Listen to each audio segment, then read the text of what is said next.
우리 기도하고 시작하겠습니다. 아버지 하나님, 이 시간을 통하여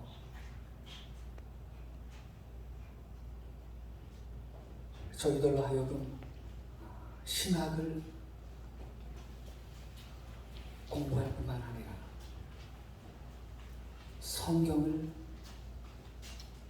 깊이 해석하고 연구하고 기록된 계시가 무엇을 가르치는지 알 수 있도록, 그래서 영성과 경건을 함께 갖추고 하나님께서 쓰시기에 합당한 종들이 되게 해 주옵소서. 아멘. 성령님께서 우리의 영의 문을 열어주시고 이 시간에도 진리 가운데 우리 모두를 인도하여 주옵소서. 아멘. 주 예수님 이름으로 기도합나이다. 아멘. 아멘. 성경책을 보겠습니다. 이사야 52장 7절입니다.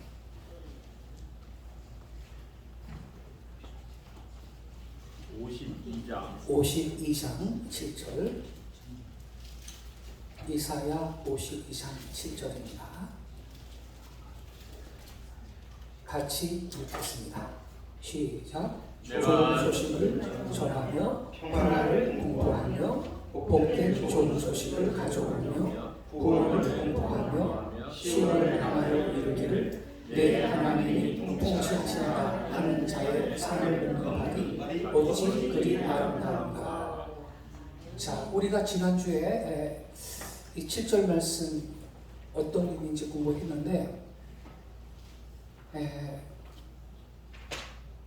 기존의 해석은요, 여러분이 성경 주석책을 보면 이 7절 말씀은 역사적으로 이미 성취가 된 말씀이다. 전부 이렇게 해석을 하고 있습니다. 고레스 때이죠. 페르시아 왕 고레스가 그 바벨론에서 그 포로 생활했던 이스라엘 백성 70년 동안 포로 생활했지 않습니까? 그런데 페르시아 제국의 왕 고레스가 바벨론 제국을 무너뜨리죠. 그리고 너희 유대인들은 고토로 돌아가라 규환령을 내렸습니다. 그때 이 해방의 기쁜 소식을 전하려고 일단의 그 유대인 청년들이 마라토너처럼 시온을 향해서 달려가가지고 여러분 우리 해방되었습니다 이렇게 외쳤다는 겁니다. 그래서 여기 7절 말씀이 과거에 고레스 시대에 성취가 되었다 이렇게 해석하고 있거든요. 지금까지는 그러한 해석이 최선이었을 거예요. 왜냐하면 한국 기독교가 135년 좀 지났고요. 서구 그 기독교가 성경을 연구할 때 시야가 좁을 수밖에 없는 거죠. 예컨대 500년 전, 600년 전, 뭐 300년 전 한국에 기독교가 들어오지도 않았기 때문에 안중에도 없는 거죠. 그래서 이제까지는 그러한 해석이 최선의 해석이었을 겁니다만 이제 때가 됐기 때문에 이 7절 말씀이 실제로 목적하는 것이 무엇인지를 이제 우리는 드러내야 되는 거거든요. 여기 우리 지난주에 공부했죠. 좋은 소식, 평화. 예수님은 우리의 평화의 왕이시죠. 평화, 복된 좋은 소식, 구원. 이거는 바벨론 포로에서 구원됐다 이게 아니고 복음이에요. 복음인데 이 복음을 어디를 향하여 이르기를 그랬습니까? 시온을 향하여 이르기를. 이 복음을 마지막 때 예루살렘으로 가져갈 이방인 기독교 신자들이 있다. 그걸 예언한 거거든요. 왜냐하면 하나님이 마지막 때 유대인도 구원받게 할 겁니다. 근데 유대인도 구원받으려면 반드시 전도자가 가야 됩니다. 유대인도 복음을 들어야 되고 그 복음을 믿어야 구원을 받습니다. 그래서 하나님이 마지막 때에 복음 전도자들을 예루살렘으로 보내신다. 그 예언이거든요. 그 이방인 기독교 신자들의 이 활동이 아름답다라고 칭송하고 있는 거예요. 여러분이 강의 안에 이 7절 말씀이 뭘 의도하는 건지 자세히 수록이 되어 있고 지난주에 공부를 했어요. 그런데 이들이 어디에서 그럼 가느냐? 어디에서 가느냐? 여기 있죠. 그 복된 좋은 소식 이거 좀 주목하시고요. 어디에서 이들이 가느냐? 41장으로 가보겠습니다. 41장. 지난주에 했던 걸 잠깐 복습하고 오늘 처음 오신 분이 계시니까 그 다음에 이제 지난주에 이어서 진행하겠습니다.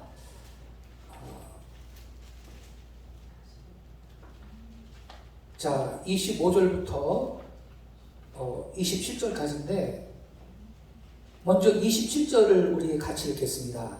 시작. 내가 비로소 시온에게 너희는 이제 그들을 보라 하였노라. 내가 기쁜 소식을 전할 자를 예루살렘에 주리라. 자, 하나님 말씀하십니다. 시온에게, 즉 이스라엘 백성에게 하시는 말씀이에요. 너희는 이제 그들을 봐라. 그들이 누굽니까? 기쁜 소식 전할 자죠. 하반절에 내가 기쁜 소식을 전할 자를 예루살렘에 주리라.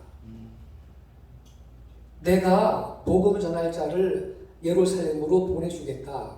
너희들은 그때 그들이 전하는 복음을 들어라 이 말이에요. 그 말이거든요. 그런데 문제는 여러분 주석 성경책이나 성경 주석 보면 이것도 다 고레스 시대에 성취가 됐다는 거예요. 여기서 그 27절이 말하는 이 기쁜 소식, 고레스에 의한 바벨 그 유대인 해방령, 그걸 말한다고 이렇게 설명하고 있는 거예요. 우리가 그 지난 시간에 공부했습니다만 그게 아니거든요. 이제까지는 이런 해석이 최선일 수밖에 없었어요. 근데 신학은 발전해야 됩니다. 그리고 계시는 마지막 때가 될수록 더 드러나는 거예요.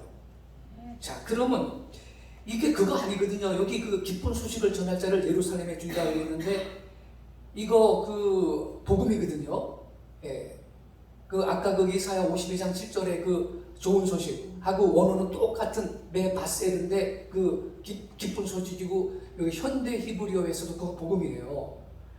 그런데 그러면 기쁜 소식 전할 자를 예루살렘에 주는데 어디서 갑니까 이 사람들이?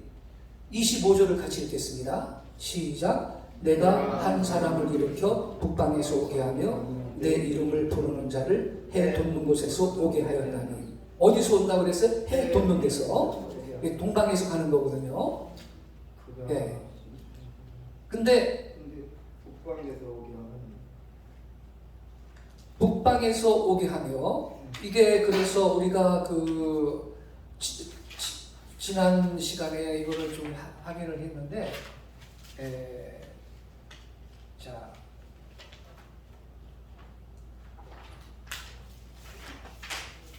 교재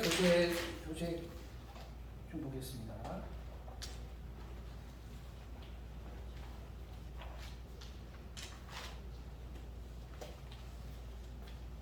아, 6페이지 봐주세요. 6페이지.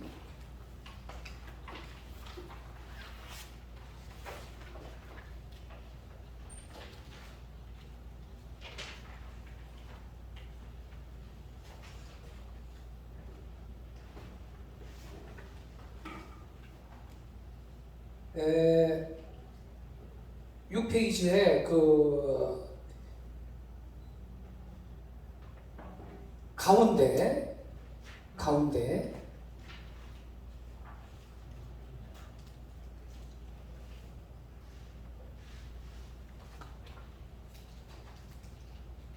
성경 구절 보겠어요.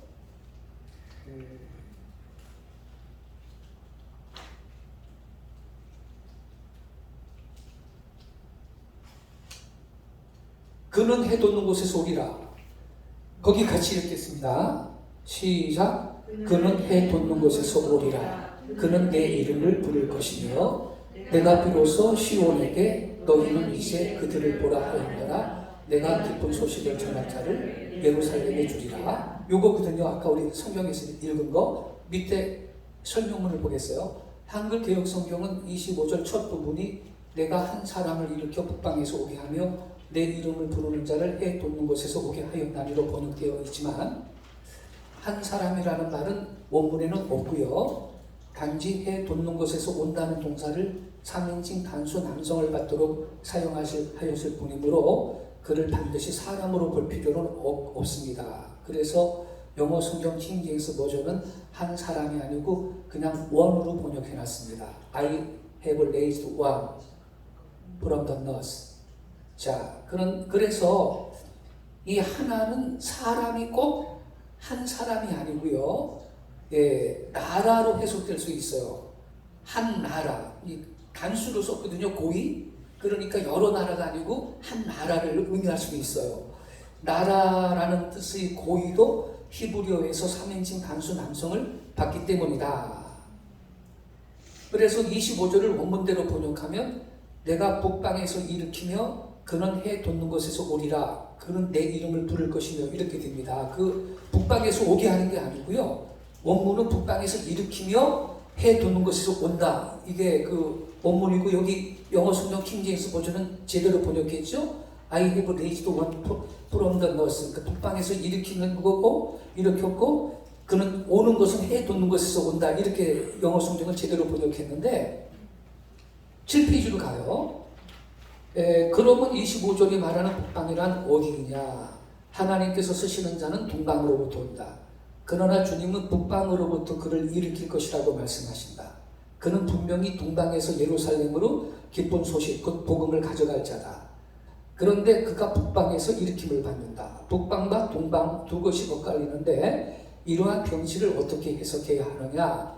주석가 흑기는 이렇게 설명했어요. 같이 읽겠습니다. 시작. 정확히 그가 온 곳은 동북인데 이를 시적으로 분리하여 두 방향을 둔 것이다. 자, 적절하게 이분이 해석을 했는데요.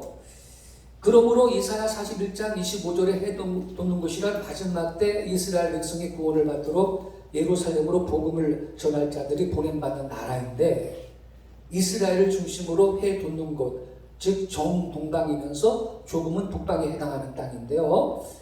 한국은 북위 33도에서 43도 사이에 있고요. 이스라엘은 북위 30도에서 33도 사이에 있는데 두 나라 모두 그러니까 북반구 중위도에 있지만 한국이 약간 더 동북쪽이죠. 이스라엘 중심으로. 그리고 여러분 우리가 속단하면 안 돼요. 통일 코리아가 된 다음에 만주하고 시베리아를 하나님께서 한국 땅으로 다 붙여주실 수가 있습니다.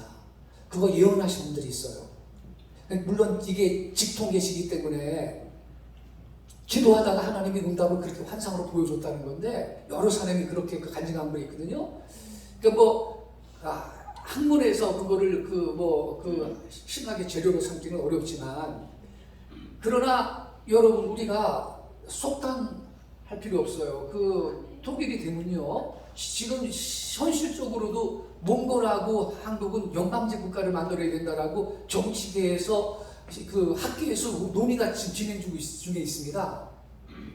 그 몽골하고 만약에 우리가 연방제 국가가 되고 그 만주 땅 통일을 하나님께서 주시면은 중국은 우리한테 완전 포위가 되는 겁니다. 하나님이 어떻게 일하실지 몰라요. 근데 이미 뭐 한국은 G2로 가게 될 거라고 그 학회에서도 이렇게 많이 예측을 하거든요. 그러니까 어쨌든 뭐 그걸 우리가 상정을 안 한다 해도 지금도 보면 이스라엘을 중심으로 한국은 동북방이라 이 말입니다. 자, 그러면요. 분명히 그래서 예루살렘으로 복음을 가져간 자들은 동방에서 가는데 성경은 성경으로 해석한다 이 말이죠. 이제 46장으로 가요. 그러면 그 동방이 어디냐 구체적으로 하나님은 그것까지 성경에 말씀을 하셨는데 이제 이 성경책으로 한번 가보겠습니다. 이사야 46장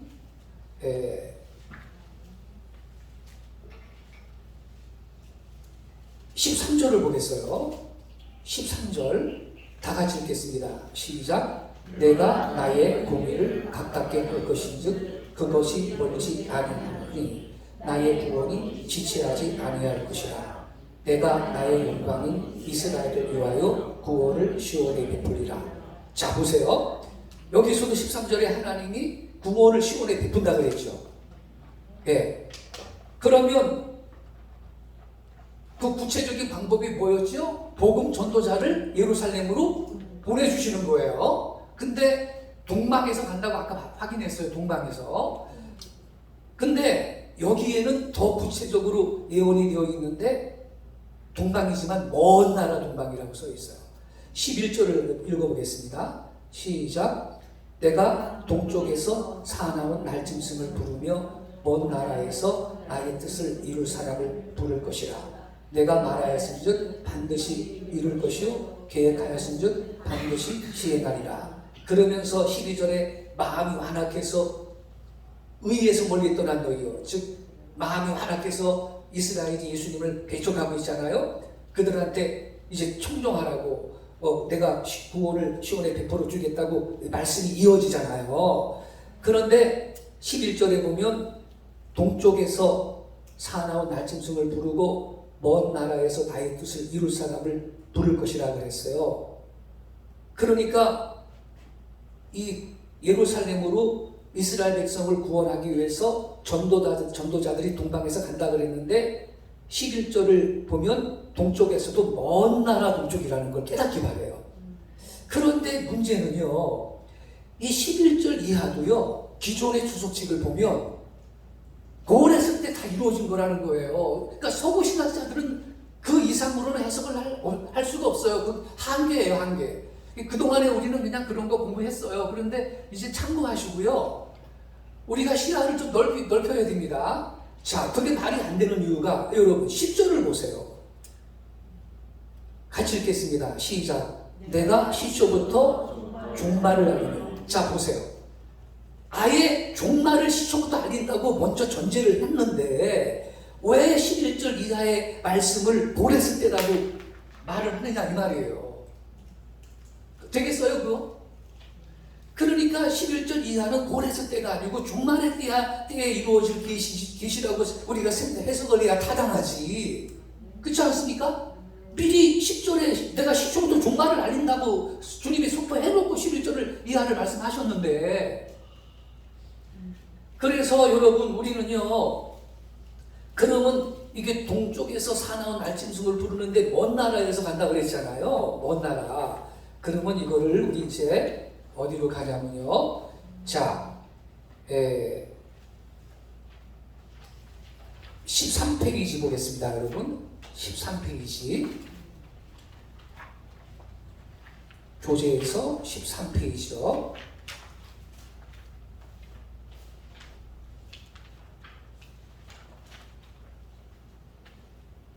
여기에 메뉴에 이제 성경 보세요. 내가 종말을 처음부터 고하며. 이것은 개역 개정이 아니고 먼저 성경책 개역 한글 성경에서 제가 인용한 거예요.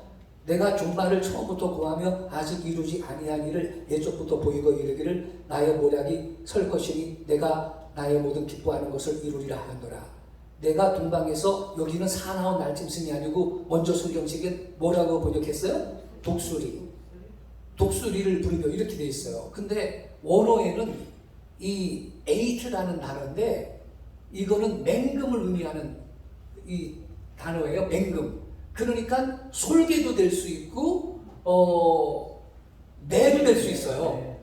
꼭 독수리가 아니고요. 그래가지고 먼저 성경에는 이 독수리로 번역했지만 개역 개정판이 직역을 해가지고 맹조니까 사나운 날짐승 이렇게 번역을 했는데, 저는 그 번역이 좀 그 문맥을 무시한 번역이라고 생각을 해요. 먼저 번역이 나아요. 이따 그 이유를 설명을 할게요. 그래서 동방에서 독수리를 부리며 먼 나라에서 나의 모략을 이룰 사람을 부를 것이라 이렇게 되어 있죠. 자, 그러면 이거 우리 지난주에 했죠. 여기까지 했었나요? 했었죠. 네, 이제 오늘 처음 보신 분들은 대략 좀 분위기를 좀 이해를 하실 거예요.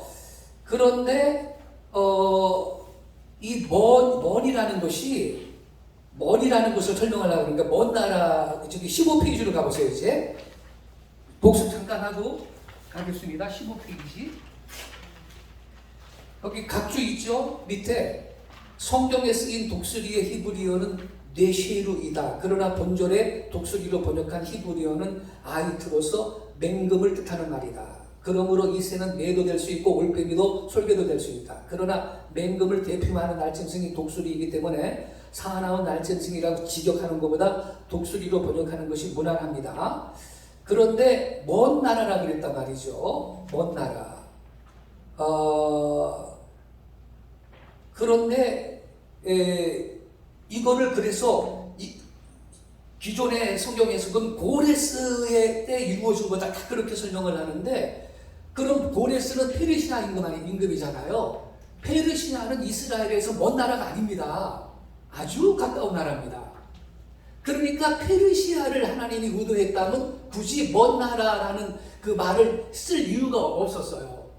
그러한 혼돈을 방지하기 위해서 동방에서 독수리를 부르는데 먼 나라에서 부른다는 말씀을 다시 말씀하신 이유는 페르시아라고 착각할까봐 주님께서 그런 혼돈을 방지하기 위해서 먼 나라라고 주님이 말씀하신 건데, 왜냐하면 이 먼이요, 원어로 보면요, 여러분 15페이지 밑에서 네 번째 줄이요, 이와 같이 메르크는 먼 거리를 가리키는 데 사용되었다. 그러나 사전적 의미는 단순히 먼이 아니고요, 가장 먼, 밑에서 네 번째 줄요, 15페이지 밑에서 네 번째 줄 각 주위에 이와 같이 메르크는 먼 거리를 가리키는 데 사용되었다. 그러나 사전적 의미는 단순히 먼이 아니고 가장 먼, 매우 먼, 절대적 먼 거리를 뜻한다.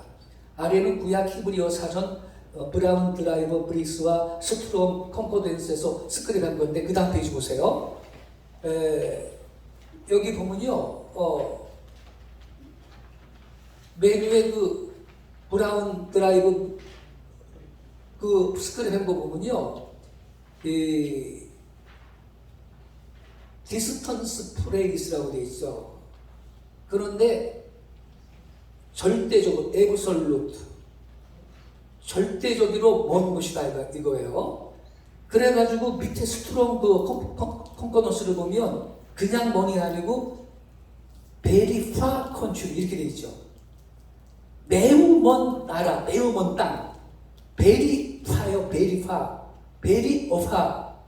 그래서 용례도 있어요, 성경에서. 밑에서 다섯 번째 줄요. 그리하여 예레미야 8장 19절은 이 말을 힘이 먼 땅 이렇게 번역했어요. 이 같은 말을 예레미야 8장 19절 딸 내 백성의 힘이 먼 땅에서 부르짖는 소리로다 이렇게 번역했고요. 또 이사야 그 다음 페이지 보세요. 이사야 33장 17절도 이 용어를 매우 먼 땅으로 번역했어요. 우리 한글 성경에는요, 내 눈은 왕을 그의 아름다운 가운데서 보며 광활한 땅을 눈으로 보겠다 그랬는데, 영어 성경은요 밑에 보면 The land that is very far off라고 되어 있어. 제대로 번역한 거예요, 영어 성경은. 매우 먼 땅, 매우 먼 땅. 그런데 여러분, 아까 말했듯이 고레스의 페르시아 나라는 매우 먼 땅이 아니에요.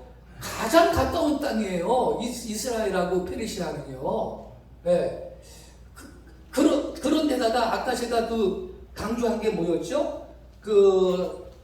46장 10절에 다시 보세요, 성경에. 이런 데다가 더군다나 10절에 내가 시초부터 뭐를 알리며? 종말을 알리며 이렇게 미리 선포하셨잖아요, 종말이라고. 그런데 왜 이거를 고레스 때에서 성취된 예언이라고 우리가 해석을 해야 됩니까? 다시 말씀드리지만 이제까지는 이 서양 신학자들이 볼 땐 그러한 해석이 최선일 수밖에 없어요. 그런데 이제는 우리가 한국 기독교가 135년이 지났는데 우리 윤 박사님도 말씀하시지만 한국 신학을 오히려 외국 사람들이 요구한다 그러잖아요. 우리는 맨날 서구 신학자들의 그 연구 결과만 베껴가지고 가르치지 말고, 그러니까 이거를 여러분 우리가 제대로 해석을 해야 됩니다. 우리가 동쪽에 있고 먼 나라에 있는 백성이거든요. 자, 그러면 이스라엘을 중심으로 동쪽인데 가장 먼 나라다. 그럼 코리아죠. 자, 그러면 이걸 좀 더 이제 심층적으로 한번 들어가 보겠습니다. 오늘 우리가 하기로 한 것이 이중성취의 원리였죠. 18페이지 이중성취의 원리 맞죠? 자, 그러면 18페이지를 가주세요. 18페이지.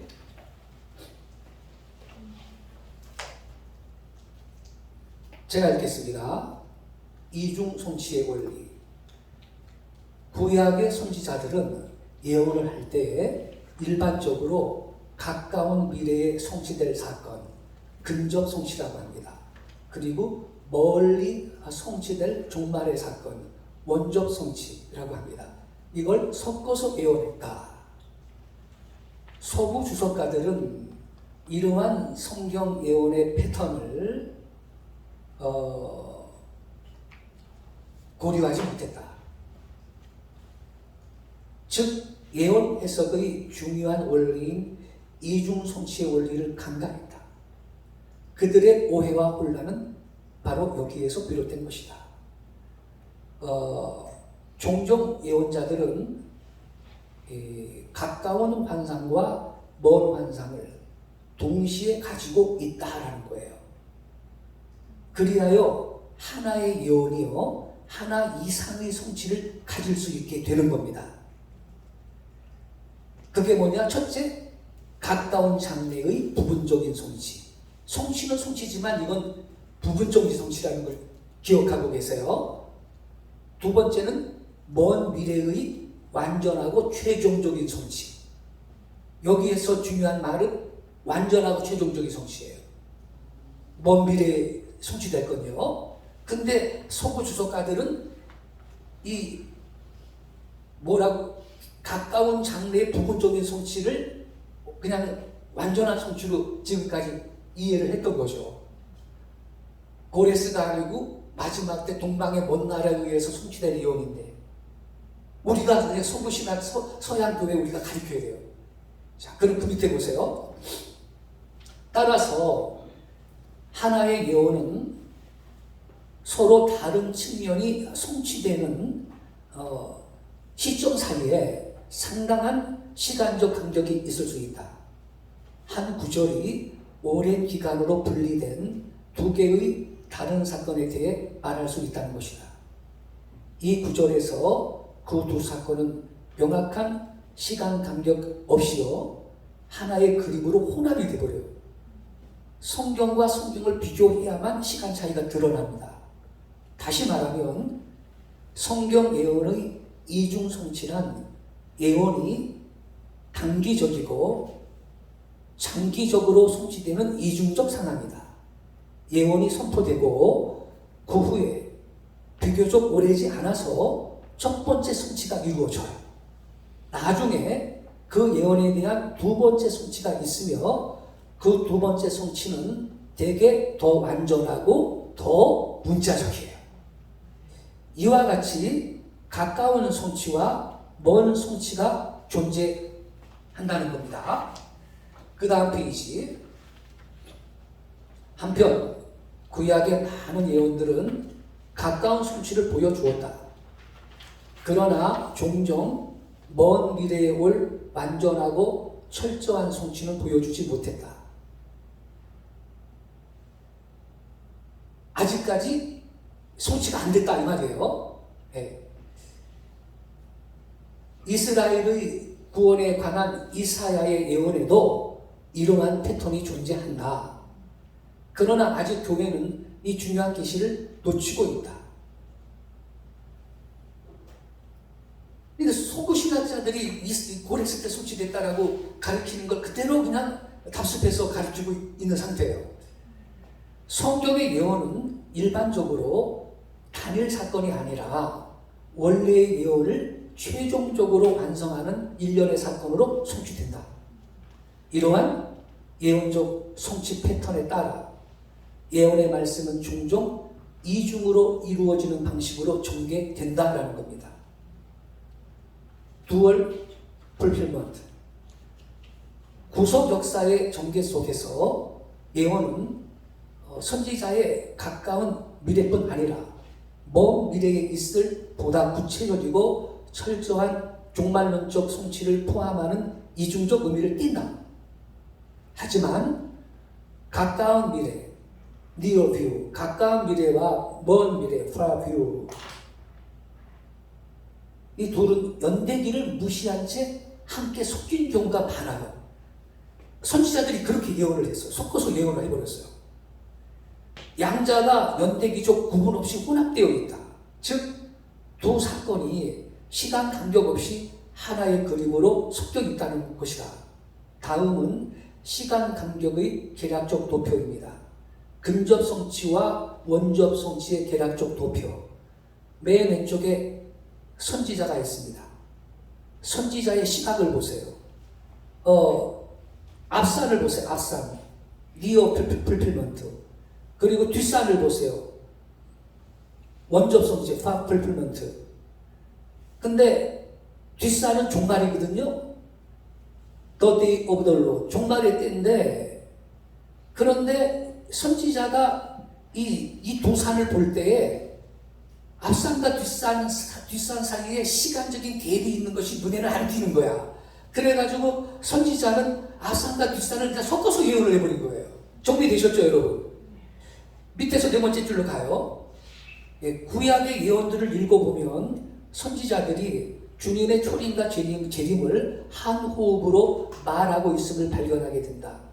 주의 날에 대한 예언도 가까운 장래의 부분적인 성취 및 먼 미래의 완전한 성취의 원칙을 볼 수 있다. 예를 들어서 이사야 6장 61장 1절 그리고 2절 상반절에는 다음과 같은 예언의 말씀이 있어요. 다음 페이지로 넘어가겠습니다.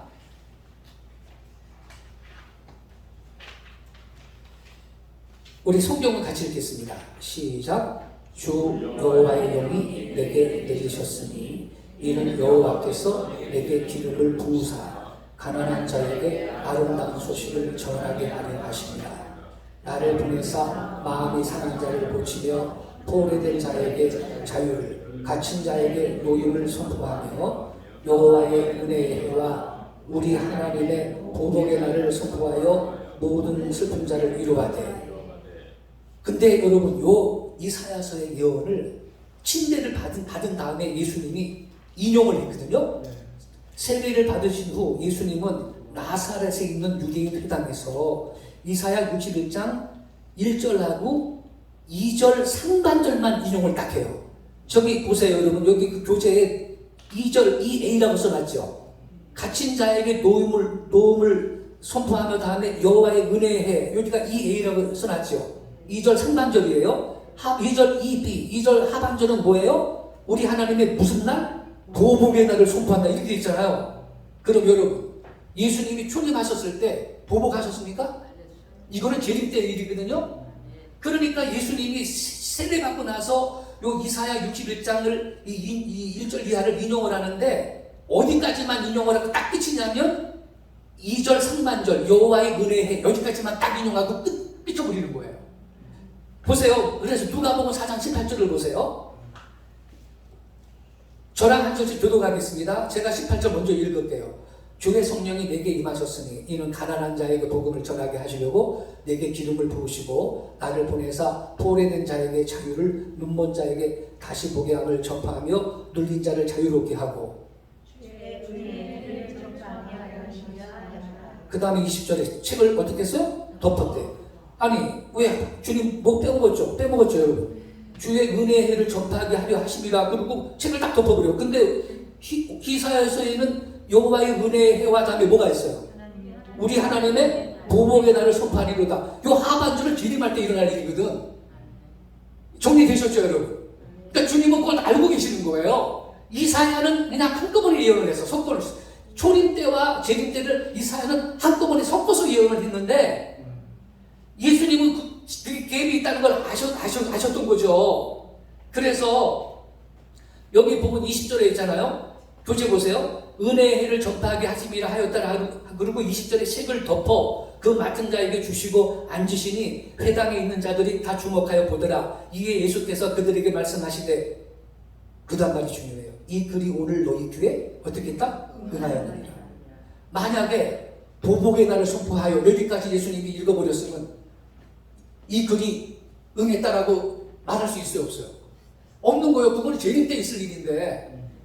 그죠? 예, 주님이 재림할 때는 더 이상 뭐 십자가에 달려 죽으려고 조롱받으려고 오시는 게 아니고 만왕의 왕으로 심판해 주고 오시는 거 아니에요. 자, 그래서 그 누가복음 그 인용한 구절 밑에 여러분 교재의 설명문을 보세요. 예수님은 이사야 61장 1절과 2절 상반절에 나오는 메시아에 대한 예언이 그분의 초림 때 문자 그대로 너희가 듣는 가운데 성취되었다고 말씀했다. 그는 재림 때까지 이사야 61장 2절 하반절에 보복의 날은 이루지 못할 거예요. 여러분 정리되셨죠? 예.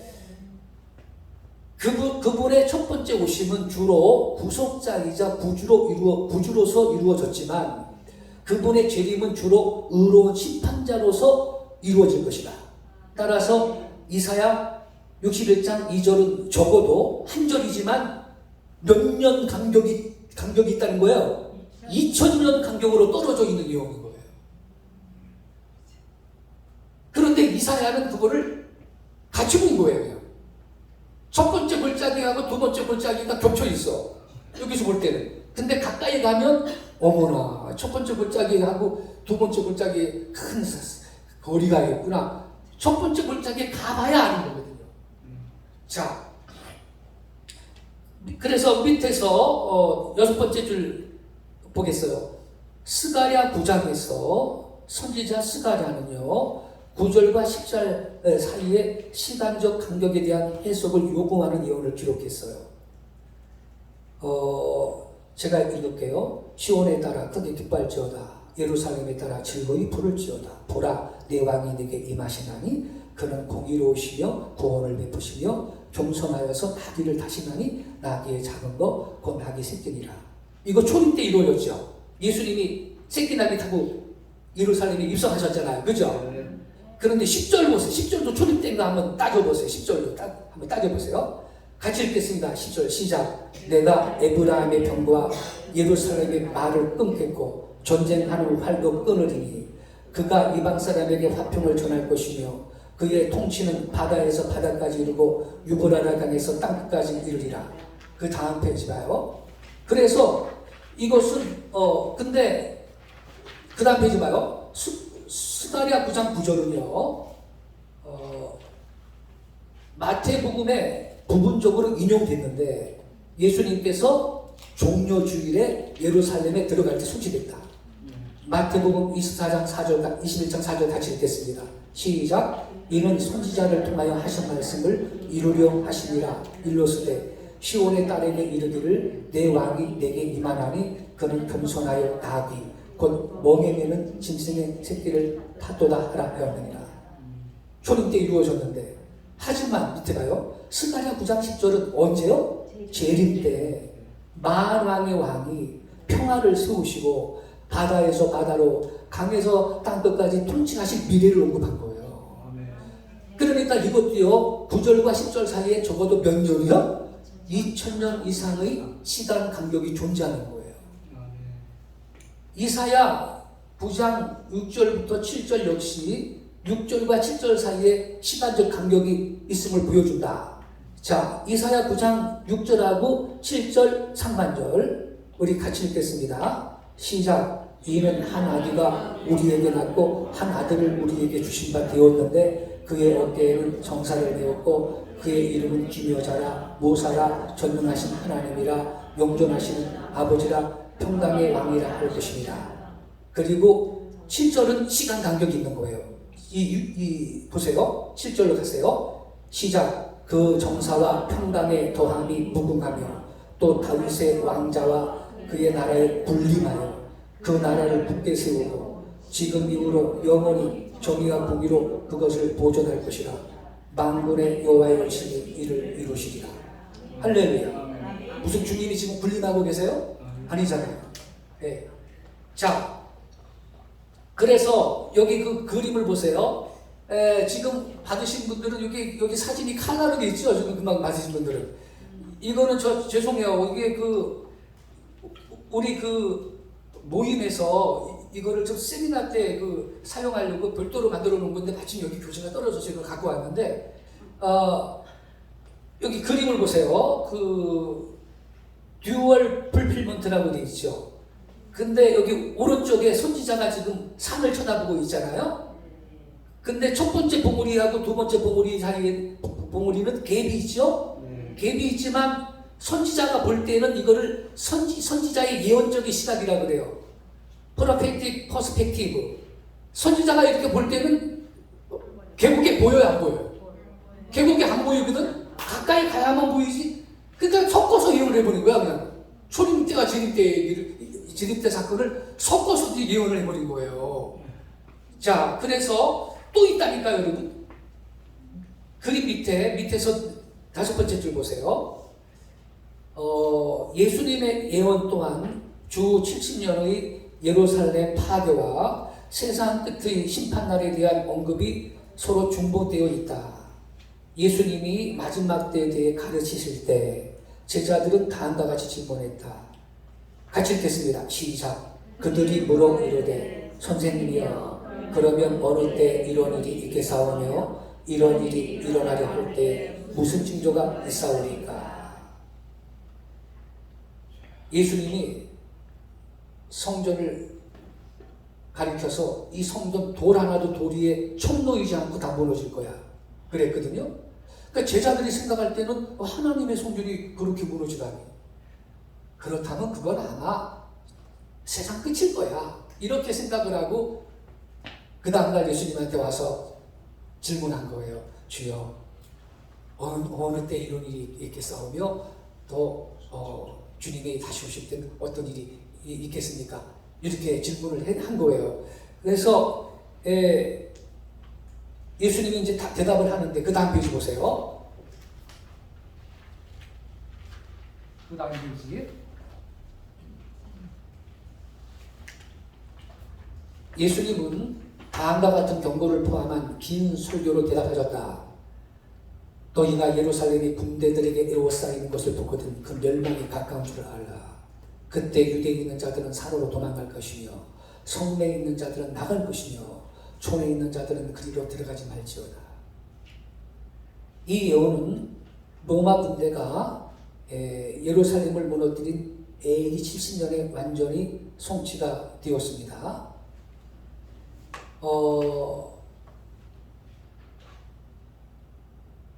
디도 장군이 이끄는 로마 군대가 예루살렘을 토성으로 가둬버렸죠. 그때가 6월절이어서 유대인들이 엄청 모여 있었는데, 그리고 함락이 당합니다. 함락을 당하는데 110만 명이 그때 불과 칼에 죽임을 당하고요.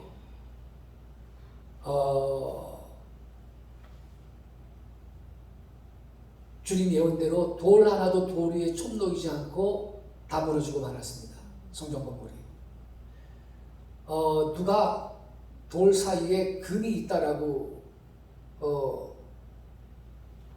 이야기를 했는데 그 말을 듣고 그 금 캐하려고 그 돌을 총 놓이지 않게 다 무너뜨렸다는 것입니다.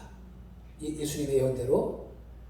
그런데요, 요게 21절까지잖아요. 여러분, 누가복음 21장 20절부터 21절까지인데, 그러나 예수님은 계속해서 그 시간에 대한 세부 정보를 추가하여 제공하셨다. 주님은 이를 성신에는 징조가 있겠고 땅에서는 민족들이 바다와 파도의 성난 소리로 인하여 혼란한 중에 공부하리라.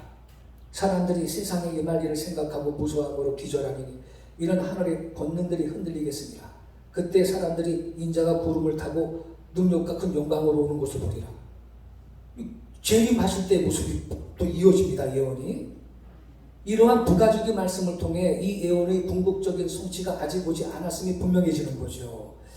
이처럼 예수님의 예언도요, 주 70년의 예루살렘 멸망과 세상 끝의 심판날에 대한 말씀이 섞여 있는 거예요. 그래서 주 70년의 예루살렘 멸망은 마지막 때에 있을 세상 멸망, 세상 심판의 예표가 됩니다.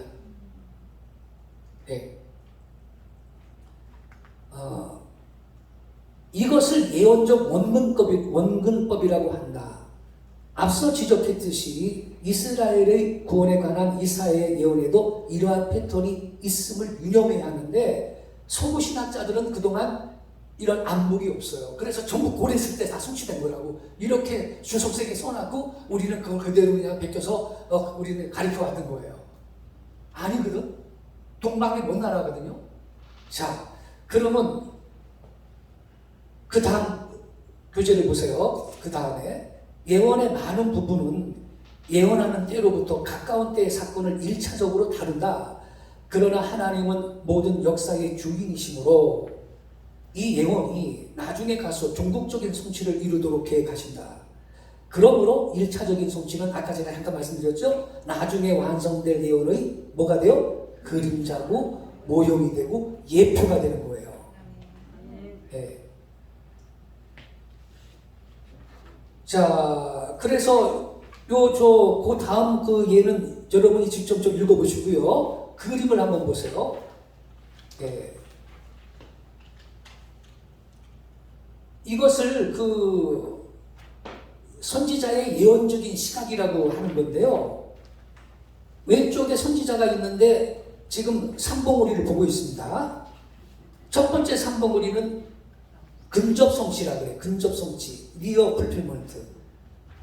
뒤에 삼봉우리는 파 풀필먼트. 원접성취라 그러는데 이 두 산은요. 타임 갭, 시간적인 간격이 있지만 왼쪽에 있는 선지자가 삼봉우리를 볼 때에는 이게 골짜기는 안 보여. 그래가지고 근접성취와 원접성취를 섞어서 예언을 했다 이 말이에요. 그래서 그 밑으로 가겠어요. 따라서 구약 예언을 우리가 해석할 때 우리는 문법적, 역사적 해석을 통해 예언 구절이 누구를 가리키며 무엇인지를 파악하되 특별히 예언 해석 당시의 무엇을 가리키며 근접성취입니다. 멀리는 무엇을 가리키는지를 이해해야 한다는 거예요. 크리스천 다이제스트사에서 발간한 구약 개관 973페이지에 보면요. 예언의 이중 성취의 원리에 대해서 아래와 같이 설명을 하고 있습니다. 미래에 대한 예언들은 종종 선지자적 시각, prophetic perspective 혹은 상호 침투적 시각을 갖고 있다. 이 선지자적 시각 속에서는 가까운 장래의 일과 먼 미래의 일이 서로 엇물려 들어간다. 예를 들어 이사야 9장에서 수블론과 납달리, 아수르에 점령된 땅의 대표적인 지역들, 거기에 주어진 번영과 기쁨의 메시지는 후에 일어날 일로 옮겨가며 다윗의 보좌에 앉은 평화의 왕으로 결정을 내는다. 그의 통치는 영원토록 계속될 것이다. 이렇게 설명을 하고 있어요.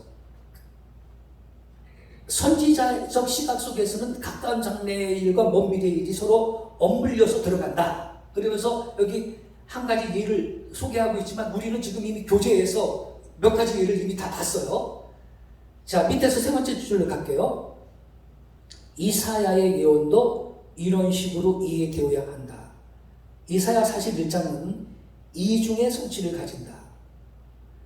다니엘이 헬라의 안티오코스와 종말론적 적그리스도를 겹쳐보고 있듯이 감람산 강화에서 우리 주님께서 예루살렘 파멸과 종말론적 세계 멸망을 같이 보듯이 사도 요한이 먼저는 로마 제국을 그러나 그것을 넘어서 종말론적 적그리스도의 권력을 같이 묘사하고 있듯이 이사야 41장은 먼저는 동방의 페르시아를 그러나 그것을 넘어서 마지막 때 이스라엘의 구원을 위해 쓰임받을 또 하나의 동방의 나라, 즉 복음을 가져갈 나라예요. 이 또 하나의 동방의 나라를 겹쳐서 묘사하고 있다는 말이에요. 근데 그 또 하나의 동방의 나라는 아주 먼 나라, 매우 먼 동쪽의 나라예요. 그래서 그 밑으로 가요. 그리하여 하나님께서 이스라엘을 바벨론의 포로 상태로부터 구출하기 위해 일으키신 동방의 페르시아는 장차 종말의 때 이스라엘이 보다 크고 완전한 구원, 복음으로 얻는 구원입니다. 이 구원을 위해서 예루살렘으로 복음을 가져가도록 하실 또 하나의 동방나라에 대한 그림자며 예표의 나라인 것이다. 이사야 선지자는 다른 많은 성경 기자들처럼 고레스 시대와 종말이 함께 섞이는 것으로 봤어요. 자, 그림을 보세요. 도표 보면 앞산과 뒷산이 있습니다. 앞산과 뒷산은 타임, 시간적 간격이 있습니다. 갭이 있어요. 그런데 밑에 그림 봐요. 선지자의 위치. 선지자는 앞산의 정면에서 미래를 바라봤다. 그러므로 시간의 전후 관계는 감가됐고 앞산에 대한 예언과 뒷산에 대한 예언을 겹쳐서 예언을 했어요. 선지자들이 섞어서 예언을 한 거예요. 그러니까 우리가 이거를 구분을 해야 된다 이 말이죠. 자, 25페이지로 다시 가겠습니다.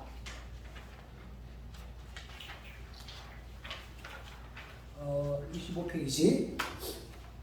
우리는 이사야 40장부터 계속해서 그 이하의 전 내용은 신약에서는 복음 시대에 관한 것으로 해석하고 있음을 주목해야 한다. 따라서 이사야 41장과 45장 및 그 이하의 이스라엘 회복과 관련된 여러 병행 구절들은 이중의 성취를 가지는 예언임을 간과해서는 안 된다라는 거예요. 그 예언들은 각각은 이스라엘을 바벨론으로부터 구출시킬 동방의 페르시아에 대한 예언일 뿐 아니라 이건 근접 성취입니다. 멀리는 마지막 때 이스라엘의 보다 크고 완전한 구원을 위해 그들에게 능히 복음을 전할 또 하나의 동방의 나라에 대한 예언의 말씀인 것이다. 원점 성취입니다. 그러므로 먼저 쓰임 받은 나라 고레스의 페르시아죠. 이 나라는 나중에 사용하실 나라, 동방의 먼 나라, 이 나라의 모형이고 예표로 기능을 하는 겁니다. 하나님께서는 구약시대에 이스라엘을 회복시키는 도구로 동방의 한 나라를 사용하셨듯이 마지막 때에도 이스라엘의 회복, 영적 구원이죠. 이스라엘의 회복을 위한 도구로 동방의 한 나라를 사용하신다. 이렇게 이스라엘의 구원에 관한 이사야의 예언은 이중의 성취를 가진다라는 겁니다. 만약 우리가 예언의 이중 성취의 원리, 즉 직접 예언과 예표 예언을 구분하지 못하고 이사야 41장 25절 이하의 해에 돋는 곳에서 오는 자를 페르시아의 고레스라고 해석하고 예루살렘의 기쁜 소식을 전한 자들을 고레스에 의한 유대인들의 바벨론 해방 소식을 전할 전령으로 이해하면 즉각난지에 직면하게 돼요. 우리가 첫 시간에 공부했습니다만 고레스가 이 바벨론을 무너뜨리고 70년 포로 생활하던 유대인들을 너희는 고토로 돌아가라 그러면서 규환령을 내렸어요. 서양 신학자들이 그때 일단의 유대인 청년들이 마라토너처럼 뛰어가가지고 예루살렘까지 가서 우리 해방됐어요. 그렇게 얘기했다. 그게 기쁜 소식 전한 거래. 이게 여태까지 해석이거든요. 지난 시간에 우리가 공부했지만 페르시아에서 예루살렘까지는 2,000km 정도인데 그런 초인간은 없습니다. 네. 그러니까 그거는요 상상력을 발휘하셔서 서양 신학자들이 나름 최선으로 설명을 한 거지만 틀린 해석이에요. 네. 자, 그러면 25페이지 밑에서 세 번째 단락으로 갈게요. 그것은 고레스는 여호와의 이름을 부르는 사람이 아닌데 이사야 41장 25절의 해 돋는 곳에서 오는 자는 여호와의 이름을 부르는 사람이라는 점이다. 우리가 실시간에 공부한 거예요. 이거 앞에 나와요. 교재 앞에 나와요. 앞서 설명했듯이 여호와의 이름을 부르는 사람은 자신의 하나님으로 여호와를 예배하는 사람이다. 그러나 고레스는 하나님을 아는 지식이 없는 자로서 이교도였어요. 결국 기존의 해석을 따르면 우리는 예언의 말씀이 진정으로 목적하는 바를 놓치게 될 거예요. 그것은 이스라엘의 종말론적 구원에 관한 중요한 것인 거예요. 이걸 놓치게 된다 이 말이에요. 혹여 이사야 52장 7절과 41장 25절부터 27절, 46장 10절부터 13절에 기록된 예언의 말씀을 고레스에 적용시킬 수 있다 해도 그것은 부분적인 성취일 뿐인 거예요. 이 구절들의 완전하고 철저한 문자적 성취는 종말에 있는 겁니다. 마지막 때 동방의 먼 나라를 통해서 실현된 예언이기 때문입니다. 자, 그러면 우리가 그 다음 페이지로 가서요. 동방의 독수리를 보겠어요. 동방의 독수리 26페이지입니다. 시간 된 건가요? 좀 쳐주나요? 15분에 끝나나요? 네? 20분 남았습니다. 10분 남았어요. 네네. 자, 동방의 독수리 10분 남았어요. 네. 자, 그러면요. 26페이지 보세요. 이사야 46장 11절 한글 개역 성경으로 읽겠습니다. 그 무슨 사나운 날짐승 그러니까 뭔가 좀 느낌이 안 좋아. 그죠? 그래서 한글 개역 성경으로 읽겠습니다. 다 같이 시작. 내가 동방에서 독수리를 부르며 먼 나라에서 나의 모략을 이룰 사람을 부를 것이라. 자, 그러면 하나님께서 이스라엘의 구원을 위해 사용하실 존재, 곧 동쪽의 먼 나라에서 부르실 자는 맹금류로 상징되었어요. 예, 아까 말했듯이 원어는 독수리가 아니고 그냥 맹금을 의미하는 단어예요. 여기에 독수리로 번역된 히브리어는 맹금을 의미하는 말이다. 맹조, 즉 먹이를 낚아채기 위해 위로부터 와락 덤벼드는 새가 언급되어 있을 뿐이다. 따라서 그 새는 독수리일 수도 있고 솔개나 매가 될 수도 있다. 그런데 왜 하나님은 맹금이라는 말을 사용하셨을까? 어떤 하나의 성경 구절은 반드시 문맥 속에서 해석이 되어야 합니다. 그 해답은 13절에 있어요. 나의 구원이 지체치 아니할 것이라 이렇게 써 있어요. 구원이 지체하지 아니할 것이라는 것은 빨리 구원하시겠다는 뜻입니다. 그래서 하나님은 때가 되면요 이스라엘 백성을 빨리 구원하려고 전도자들을 예루살렘으로 빨리 가게 하실 겁니다. 그래서 그들을 맹금으로 비유한 거예요. 왜냐하면 맹금은 날짐승이죠. 날짐승이란 뭐냐? 날아다니는 짐승이다. 그래서 날짐승이에요. 날아다니는 짐승을 이르는 말이다. 두 날개로 공중에서 날아가는 새들은 이동 속도가 모든 길짐승보다 빠르다. 길짐승은 네 발로 다니는 짐승을 말하는 거예요. 날짐승들 중에서도 매나 솔개, 독수리 같은 맹금류는요 그 속도가 더욱 빠르고 특히 하늘의 제왕 독수리는 어떤 맹조보다도 빠르게 날아가는데 몽골 쪽에 가면요 중앙아시아 카자흐스탄 같은 데 가면 검 독수리 있거든요. 그게 우리 한국 독수리도 그 같은 검 독수리인데 날개를 펴면 2m가 2m. 1m 반이나 2m 정도 크게. 엄청나요. 그 시력도 좋고요. 그러니까 무지하게 빨리 날아갈 수 있는 거예요. 네. 네. 양쪽을 펼쳐줄 때. 네. 그러니까 심지어 제가 그 동영상을 봤는데 유튜브에서 동영상을 봤는데 염소 새끼를 찝어가지고 날아가더라고요. 그 무거운 거를. 네. 그러니까 집에 깐나리 있으면 독수리 나타나면 빨리 데리고 가야 되니까 큰일 납니다. 그거. 네. 그죠? 자, 그러면 그래서 여기 보면요. 그래서 이 성경은 빠름을 비유할 때 독수리를 사용하고 있는데요. 욥기 9장 26절 보세요. 시작. 그 지나가는 것이 빠른 배 같고 먹이에 날아내리는 독수리와도 같구나. 독수리를 빠른 것으로 비유했습니다. 또 에레미야 4장 19절도 같이 읽겠습니다. 시작. 우리를 뒤쫓는 자들이 하늘의 독수리들보다 빠르며 산 꼭대기까지도 뒤쫓으며 광야에서도 우리를 지으려고 매복하였도다. 독수리의 날개는 2, 3m나 된다. 시력은 사람보다 10배 이상 좋아요. 해를 직진할 수 있는 유일한 창조물이기도 하죠. 게다가 1시간에 120km까지 날아갈 수 있어요. 이런 고속 비행이 가능한 것은 독수리가 지닌 크고 강한 날개 때문이다. 그러므로 본절의 맹조는 독수리로 번역하는 것이 문맥에 더 잘 어울린다 이 말이에요. 왜? 본문에서 맹금은 움직임의 신속성에 대한 상징으로 사용되었기 때문에. 그래서 먼저 성경은 동방에서 독수리를 부르며 이렇게 번역해 놓은 걸 개혁해 준 바는 동방에서 사나운 날짐승을 부리며, 그러니까 뭐 성질 더러운 것 같고 느낌이 안 좋아, 기분이. 예. 그죠? 그러니까 우리는 그래서 이걸 잘 이해를 하셔야 돼요, 여러분. 예.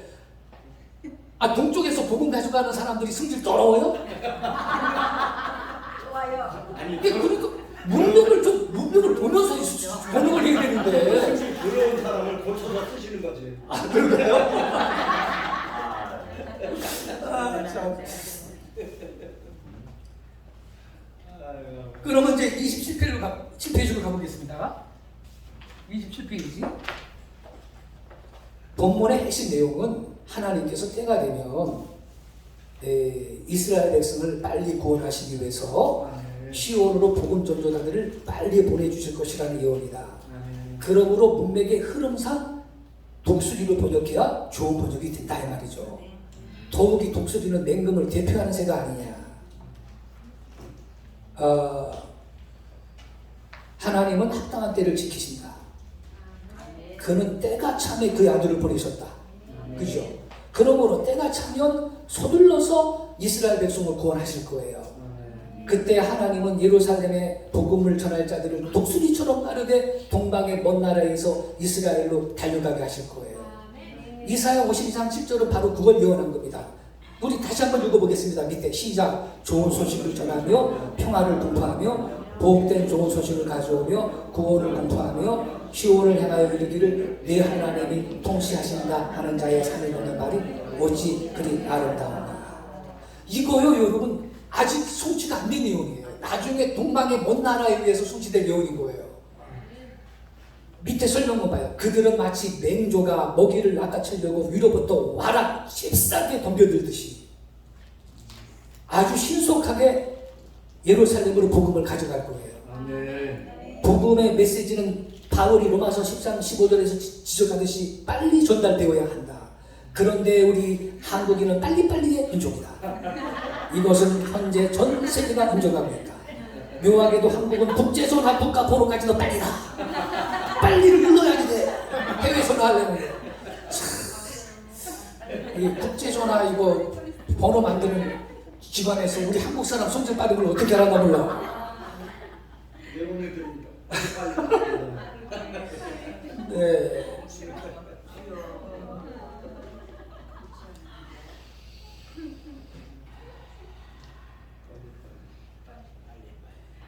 조석과 벤겔도 이사야 52장 7절을 멀리서 오는 복음 전도자들이 빠른 걸음을 예언한 것이라고 설명을 했어요.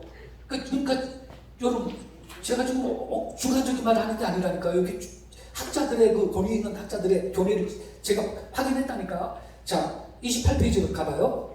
보냄을 받은 자들은 부족하지 아니했다. 이사야는 그의 영으로 보냄을 받은 자들의 빠른 발걸음을 보았다. 멀리서 오는 발도 아름다운데 가까이에서 대하는 입술은 얼마나 더하겠는가. 이렇게 설명했어요. 아래는 이사야 52장 7절에 대한 카일 델리치 구약 주석 해석인데 앞에서 설명한 것과 내용이 일치해요. 이분도 빨리라는 것에 주목하고 있습니다. 해석을 보니까 감탄사 어찌 그리 아름다운가는 그들의 걸음걸이에서 나는 사랑스러운 아름다운 소리를 일컫는 것이 아니고 가젤 양처럼 재빠르게 산지를 넘는 그들의 발걸음에 나타나는 멋있는 메시를 말하는 것이다. 그들의 발은 마치 날개를 가진 것처럼 보이니 그것은 그들이 기쁘고 좋은 소식을 전하는 사자들이기 때문이다. 기쁜 소식은 뒤에서 특별히 평화, 복된 소식, 구원 등의 선언으로 묘사되었는데 내 하나님이 통치하신다. 즉 올바른 왕권의 통치를 일으키셨다. 혹은 정권을 쥐셨다라는 선언도 포함하고 있다. 자기 백성이 속박 상태로 지내온 이때까지 여호와는 자기 통치권을 상실한 것처럼 보였다. 그러나 이제 그는 이전보다 더 큰 영광을 가지신 구속자로서 보좌에 오르셨다. 그러므로 여기 봐요. 또 잽싸게 이렇게 말하고 있죠. 잽싸게 걷는 사자들의 복음은 가까이 이른 하나님 왕국의 복음이다. 사도가 이사야의 이 구절을 로마서 10장 15절에 적용시킨 것은 선지자가 최종적이고도 보편적인 구속을 본 사실에 의해 합당하다 하겠다. 선지자가 오래전부터 예견했던 사실들을 눈앞에 친히 목도할 때 그들은 얼마나 기뻐할까. 자, 그럼 여러분, 이분이 마지막에 선지자가 오래전부터 예견했던 사실들을 눈앞에서 친히 목도할 때 그들은 얼마나 기뻐할까 그랬는데 그들이 누구겠어요? 동방의 먼 나라라 그랬죠. 한국교회죠. 한국은 동방의 가장 먼 나라에 존재하고 있어요. 그러니까 하나님이 이사야의 예언에서 복음 전할 너희들한테 복음 전할 자를 기쁜 손이 전할 자를 예루살렘이 주겠다. 그들은 동방의 독수리다. 동방의 먼 나라에서 간다 그랬으면 우리는 이 성경을 해석할 때 기존의 해석처럼 페르시아를 보고 있어야 됩니까? 거기는 매일 아주 가까운 동남인데 아까 원어도 확인했죠. 우리는 가장 먼이 가장 먼 원어의 뜻이 매우 먼 그럼 코리아죠. 이거는 우리 한국교회가 추려야 되는 거예요. 그래서 보세요. 그들은 누구일까? 밑에서 다섯 번째 줄 우리 한국교회다. 앞에서 확인했듯이 마지막 때 예루살렘으로 복음을 가져갈 자들의 지정학적 위치는 동방의 먼 나라, 먼이 매를 하건대 가장 먼이라는 뜻이라 그랬죠. 그래서 우리는 지금 이사야가 예언한 바로 그 시대에 도달해 있습니다. 예언의 성취를 준비하고 경험할 수 있는 놀라운 세대가 이 세대의 우리 한국교회 성도들이에요. 그래서 제가 이 책을 이제 다음 시간부터는 이 책도 공부를 해야 돼요. 이 책에 서문에 제가 썼습니다만 서문에 제가 뭐라고 썼는지 아세요? 성경의 대한민국, 코리아 이런 우리나라 국호는 안 나와. 근데 여러분 그러나 우리나라에 대한 계시는 있어. 이거를 제가 비유하기를 성경에 삼위일체라는 말이 있어요? 없죠. 없어요. 그렇지만 하나님은 한 분이시지만 삼위로 존재한다는 계시는 있어요. 또 성경에 섭리라는 단어 있어요? 없어요. 없습니다. 섭리라는 단어는 없어요. 그러나 하나님은 섭리하시는 하나님이라는 진리는 성경이 있어요. 그것처럼 성경에 코리아, 대한민국, 조선, 국호 자체는 없어도 코리아에 대한 계시가 있단 말이에요. 영안이 열리고 보이는 거예요. 제가요, 시간 다 됐죠. 지금 여러분이 강의하는요, 이 일부고요. 내용을 좀 보충한 상태로 두 권의 책으로 출간을 할 거예요. 지금 거의 탈고 직전에 있어요. 거의 다 끝났는데요. 간증 좀 할게요, 제가. 일주일 전에 꿈을 꿨어요. 꿈을 꿨는데 가로 세로 길이가 딱 요 정도예요. 요 정도. 정사각형인데 두께는 이거 한 3개 정도 두께예요. 그런 대리석이 땅에 있더라고요. 땅에 묻혀 있는데 대리석이 윗부분만 보이는 거예요. 꿈에. 그런데 제가 연장을 들고 그걸 캐냈어요. 이렇게 드러냈어요. 그런데 대리석이 여기 있는데 대리석이 딱 나올 줄 알았더니 세상에 이 밑에는요, 다듬지 않은 돌, 자연석 그대로 돌 뿌리가 이렇게 달려있는 거예요. 이렇게 달려있는 거예요. 뜨인 돌이네. 이거 밑에는 또 이렇게 왜 이렇게 됐냐? 이렇게 제가 이제 그거를 캐내서 보는데 그 돌 뿌리에 영롱한 보석들이 박혀 있는 거예요. 대리석 자체도 좋은 돌인데 제가 그 꿈을 새벽에 꾸고 지난 며칠 동안 계속 묵상을 했어요. 저는요, 인생의 결정적인 순간마다 꿈을 통해서 하나님 저한테 말씀을 해주셨어요. 간증이 많아요. 네. 근데 제가 기도했어요. 이게 뭐죠? 하나님. 이게 개꿈 같진 않아요. 그거 내가 상상이나 했어요. 그런 거를 무슨 이게 뭐지 하나님 알려주세요. 근데 하나님 말씀하셨어요. 지금 네가 쓰고 있는 그 책이다 그러셨어요. 그 말씀을 듣고 제가 묵상하는데 밭에 감추인 보화의 비유의 말씀이 생각이 나는 거예요. 어떤 사람이 밭에 감추인 보화를 발견하고 자기 가진 걸 전 재산을 다 팔아가지고 그 밭을 샀다고 그랬어요. 그 말씀이 생각나는 거예요. 밭에 감추인 보화. 그동안 이게 아주 귀한 건데 드러나지 않은 거죠. 하나님이 저를 사용하셔서 이걸 드러내시는 거예요, 지금. 우리 한국을 향한 하나님의 계획이 성경에 있다니까요. 이 계시 한국교회가 반응해야 됩니다. 그래서 저는요, 지금 이 책을 쓰면서 하나님이 저를 격려해 주신 거예요. 저는 확실히 있어요. 그건 절대 개꿈이 아니에요. 저는 확실히 있습니다. 그래서 뭐 일부 어떤 사람이 의심할 수도 있겠지만 뭐 그 사람 자유고 하나님은 당신의 목적을 이루십니다. 이 계시에 반응하게 할 겁니다. 많은 한국교회 성도들 가운데 여러 사람들 그리고 그분의 목적을 이룰 겁니다. 자, 그러면 시간이 이제 됐는데요. 다음 시간에요. 이 강의한 뒷부분을 계속 보면서 이 책도 좀 확인해야 되니까 책도 좀 갖고 와 주시고요. 그책 4권은 있습니다. 뒤에. 그때 보관하는 거. 아직 4권 있대요. 없는 거 말씀하세요. 네. 네, 기도하겠습니다.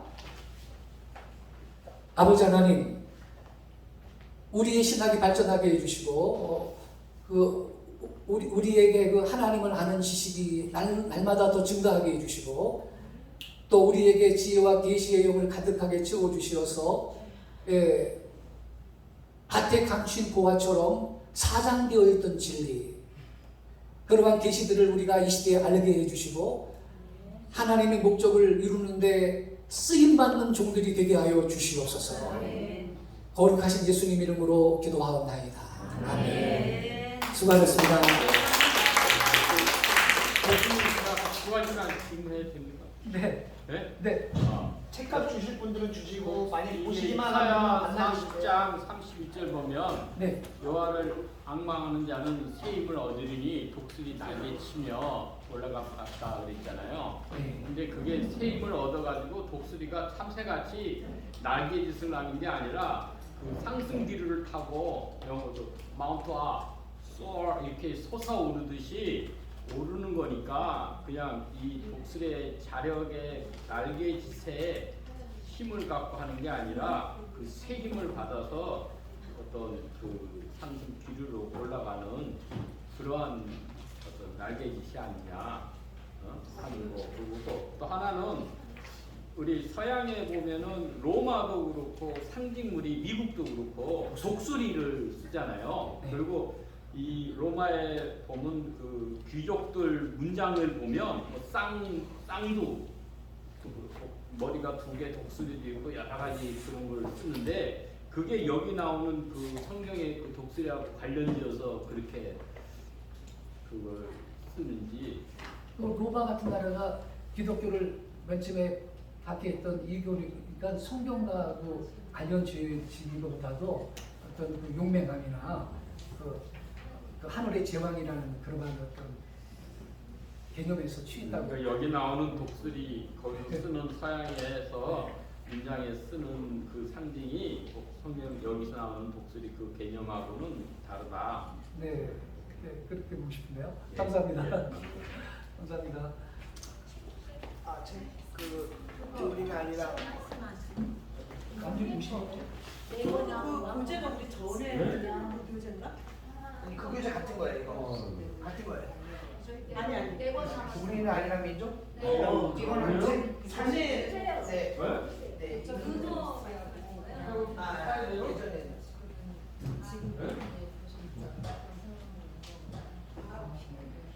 예전에 주의 말씀을 내가 주님 앞에 한 그릇만 보이잖아요. 보지도 않는데. 교수님, 우리 그거 아니랑 그 전에 그 교재 있었던 거 네. 맞나요? 이건 그거 아니고 작년 7월달에 새로 나온 거. 24,000원. 네. 교재가 있었어. 그거 지난번에 네. 샀으면 네. 있고 아니면은 교수님 다음에 오실 때 한번 더. 네, 한번 확인해 봐야 되겠고. 네. 제가 알기로 맞는 것 직전 같은데. 학기 때 작년에 새로 나왔잖아. 안 하죠. 저 처음 듣는 거죠. 저 그럼 우리 그거 수업하지 않고 저번에 한 번 있었어요. 이게 진짜네. 그래요? 우리나라 이거 사야 된대. 23,000원. 아유, 우리 또 서민 목사님 살아니까 책만 잡고 사. 앞으로 공부해. 보지도 않고 싹 몇 사. 개월 정도면 아유, 이거 아유, 뭐. 앞으로 몇 개월 후면 책이 나와요? 완전 건강인데요. 아유. 있으면 알려주시면 한 번에 인사를 하면 돼요. 네. 이달 안에 출판사님. 이거 9월이니까 이거 저 송금해 드릴게요. 우리 계좌번 없으니까 그러나? 현금으로 주시면 그러면 이게 46,000원이라면 이렇게 좀 주시나요? 아 저는 죄송한데 계좌 있지 않아요. 아 그래요? 지금 현금 아니 많은 분들이 회의가 안 나요. 책을 아 그러면 제가 계산을 다음 책을 계산을 안 길에다가 해요. 잠깐만요. 책을 인용을 많이 하는 사람이 있더라고요. 교수님 이 책 23,000원 받으시면 아니면 그냥 2만 원. 2만 원? 어우, 디스카운트 해주네. 아유, 이거 해주는데. 아유. 야. 어? 아유, 2만 원 현금 줘야지. 그죠? 스스로 나오는데. 예? 아유, 감사합니다. 이만 싸게 주는데 예? 아니, 그래도 현금 줘야지. 너무 예? 싸게 주는 거라고. 그럼 싸게 주는데 현금 줘야지. 우리 더 줬는데 우리는 더 줬는데 아유, 이건 뭐. 너무 싸게 주는데 그래 말이야. 아유, 이건 뭐 이게 그냥. 이게 25,000원이니까 얼마더라? 그래요? 여기 써 있어. 아, 왜 자꾸 올려? 여기 또 있다니까. 아이, 그래도. 23,000원. 아, 저자 디스카운트 있어요. 두 번 남은 거는요. 혹시 이제 사실 분 있으면 하고 저기 뒤에다 또 그려놔도 다음 수업 시간 나누는 거 그래요. 3만 원으로 하면 만 원.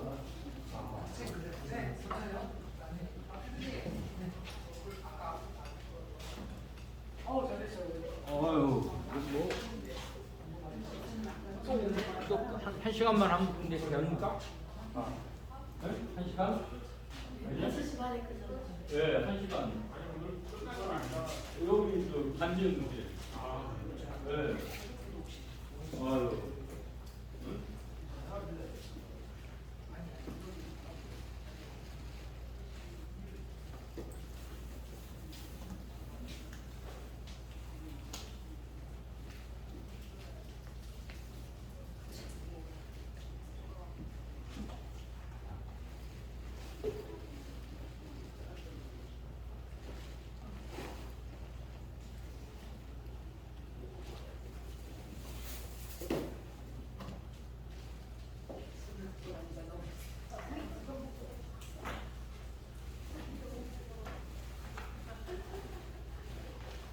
가시는 거예요?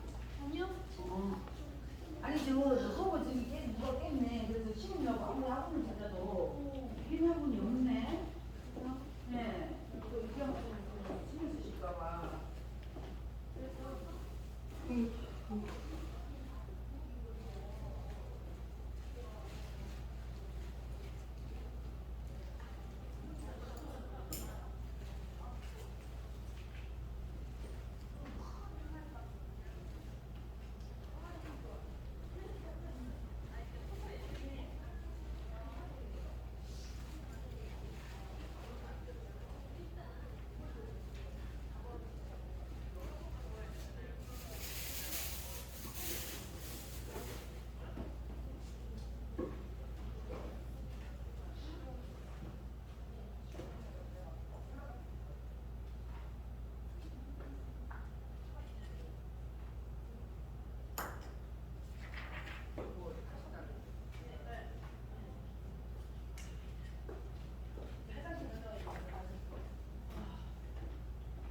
아, 진짜 슬슬 몇 가지만 하고.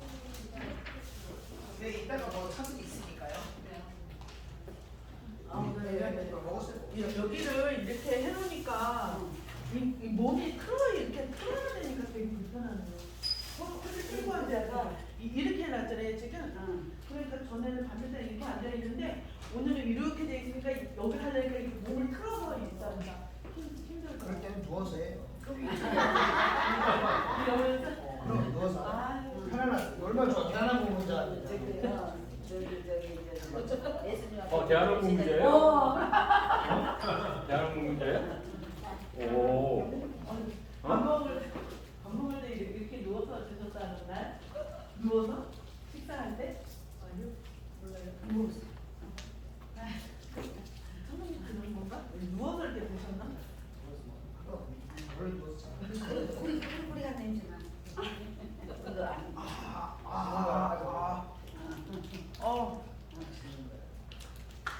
아니. 초보님 이거 모르시네. 씨름을 해서는 모르나 이렇게 하고. 진짜요? 앉아버려. 아니지. 원래 저기를 하질 않았는데 그냥 갑자기 갑자기. 갑자기 하라고 남편이 왜 남편한테 화날 때 던져버리는 뭐 거야. 포천시, 남양주시 이렇게 하면은 12년 날 같은 게 맞아 행사하잖아요. 맞아. 그럴 때 그냥 너 와서 해 막 이렇게 자꾸 못한다고 막 이렇게 했는데 직장까지 와서 한 거예요. 확인을 하고 그래갖고 뭐 한 3가지만 하는 거. 그러니까 아니 저 들배지게 하고 모금 땡기게 하고 그래가지고 이제 처음 듣는 얘기인데. 네, 두 이거 가지 차이가 뭐냐면 가르쳐주는 많이 할 게 없어요. 아침에 두 개만 하면 돼. 막 이러고 아니에요. 한 가지 더 가르쳐 주세요. 그랬고 오금 땡기기를 가르쳐 준 거예요. 근데 결국은 오금 땡기로 3초 만에 그냥 딱 끝내버렸어요. 운전이다 이렇게 그런 거. 그러니까 삿발을 이렇게 밑으로 내려가지고 여기다가 그래, 항상 5분 전에 이렇게 땡기는 거야. 그러면은 상대방이 어떻게 이렇게 되면서 하고 내가 서로를 내가 3초 안에 이제 서로를 제가 그러면 들배지기를 하다가 제가 역습을 당한 거예요. 혹시 제가 저희가 그러다가 그 제가 등산까지 당한 거야. 그거 어떻게 돼요? 화가 나잖아요. 있으니까 내가 시도를 했는데 내가 오히려